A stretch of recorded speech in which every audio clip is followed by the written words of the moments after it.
ሰላም ጤና ይስጥልኝ ክብራትና ክብራን ቻናል ተከታታዮች ወቅታዊና አዳዲስ መረጃዎች እንዲደርሳችሁ ቻናሉን ሰብስክራይብ እና ላይክ ማድረጋችሁን እንዳትዘነጉ።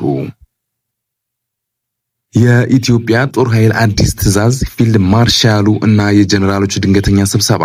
ሰሞኑን የኤርትራው ፕሬዝዳንት ኢሳያስ አፈወርቂ የሰጡትን ቃለ ምልልስ ተከትሎ በኢትዮጵያ ከፍተኛ ወታደራዊ ባለስልጣናት መካከል ጥብቅ ስብሰባ ተካሂዷል። ፊልድ ማርሻል ብርሃኑ ጁላ፣ ጀነራል ይልማ መርዳሳና ሌሎች ከፍተኛ አዛዦች በተገኙበት በዚህ ስብሰባ ላይ መፍጠን አለብን የሚል ጥብቅ ትዕዛዝ ተላልፏል።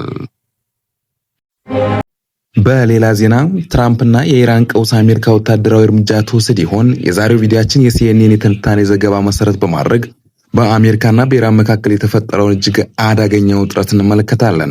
ፕሬዚዳንት ዶናልድ ትራምፕ በኢራን መንግስት እየተገደሉ ላሉ ተቃዋሚዎች ጥበቃ ለማድረግ ወታደራዊ እርምጃ ወስዳለሁ ሲሉ ዝተዋል። በዝርዝር እንመለከተዋለን። ወደ ቀዳሚው ዜና ስናልፍ በአፍሪካ ቀንድ የዲፕሎማሲው ጦርነት ወደ ወታደራዊ ዝግጅት የተቀየረ ይመስላል። ሰሞኑን የኤርትራው ፕሬዝዳንት ኢሳያስ አፈወርቂ ስለ ብልጽግና ፓርቲ የሰነዘሩ ጠንከር ያለ ትችት ተከትሎ በኢትዮጵያ በኩል ያልጠበቀና ፈጣን ምላሽ የተሰጠ ይገኛል። የሀገሪቱ ከፍተኛ ወታደራዊ አዛዦችና የደህንነት ባለስልጣናት በአንድ አዳራሽ ተሰብስበው ሳለ በመጪው ጦርነት መምከራቸው ተሰምቷል። ፊልድ ማርሻል ብርሃኑ ጁላ ያስተላለፉት አዲስ ትዕዛዝ ደግሞ የጦርነት አውዱ ቀይሮታል የሚል ነው። ዝርዝሩን አሁን እናያለን።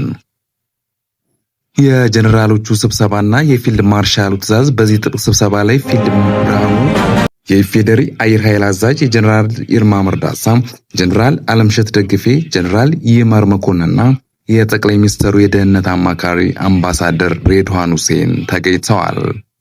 የስብሰባው ዋና አጀንዳ በቴክኖሎጂም በመጠቀም ጦርነት እንዴት በአጭር ጊዜና ባነሰ ኪሳራ ማሸነፍ ይቻላል የሚል ነበር።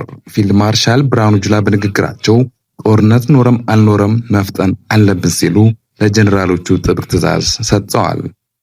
እንደ ፊልድ ማርሻሉ ገለጻ የወደፊት ዕድል የሚወሰነው በሰራዊቱ ብዛት ብቻ ሳይሆን በኤሌክትሮኒክስ ዋርፌር ወይም በቴክኖሎጂ በመታገዝ ውጊያ ነው ብለዋል። አዲሱ ወታደራዊ መዋቅር ለውጥ ሌላው በዚህ ስብሰባ የተሰማው አስገራሚ መረጃ ሲሆን የኢትዮጵያ የተበታተነ ወታደራዊ አቅሟን ከአንድ ኮማንድ ፖስት ስር በማሰባሰብ የያዘችውን እቅድ ነው ፊልድ ማርሻሉ። ከዚህም እዚያም የተበታተነ አቅም አለን፣ ይህ ግን ጦርነት ሲመጣ ውጤታማ አያደርገንም ብለዋል። በዚህ መሰረት በአርቲፊሻል ኢንተለጀንስ ኢንስቲትዩት ኢንፎርሜሽን ደህንነት የአየር ኃይሉና የመከላከያ ሰራዊቱ በአንድነት እንዲቆም ታዟል።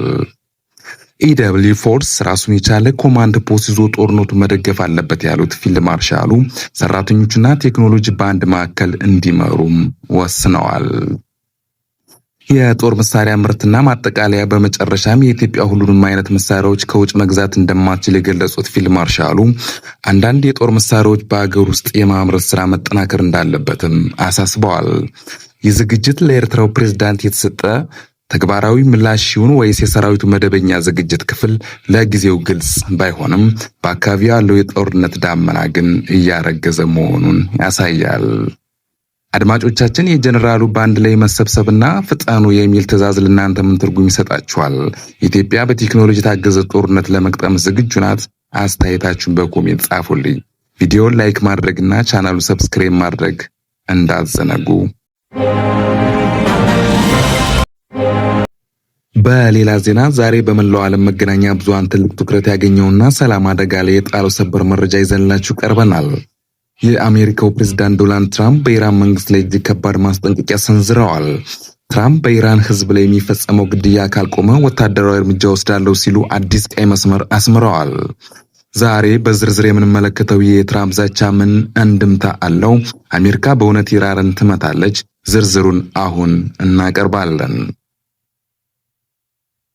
የኢራን ወቅታዊ ሁኔታና የ2000 ሰዎች እልቂት በመጀመሪያ በኢራን ምን የተካሄደ እንደሆነ እንመልከት።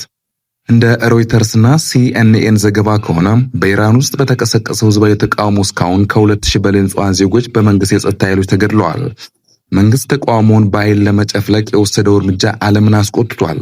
ህዝቡ የኑሮ ውድነትና የመብት ረገጣ መቃወም በአደባባይ ቢወጣም ምላሹ ግን ጥይት ሆኖበታል።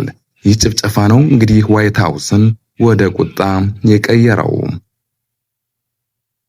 የትራምፕ ማስጠንቀቂያና ቀይ መስመሩ ፕሬዝዳንት ዶናልድ ትራምፕ በሰጡት መግለጫ የኢራን መንግስት የገዛ ህዝቡ መጨፍጨፍ እስካላቆመ ድረስ አሜሪካ ዝም አትልም ብለዋል።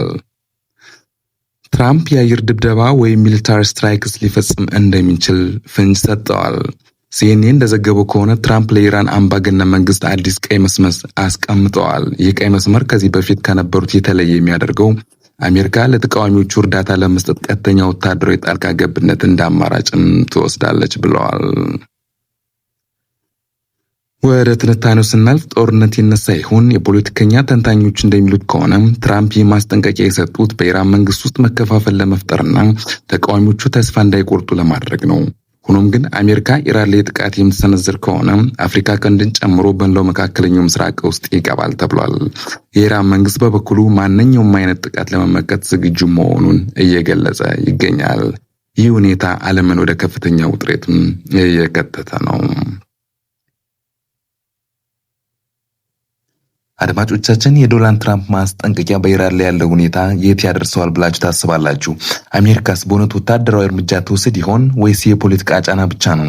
የእናንተን አስተያየት በኮሜንት መስጫ ላይ ጻፉልኝ። ቪዲዮን ከወደዳችሁት ላይክ ማድረጋችሁን አትርሱ። ለቻናላችን አዲስ ከሆናችሁ ደግሞ ሰብስክራይብ ማድረግ ቤተሰቦችን አባል መሆን ትችላላችሁ።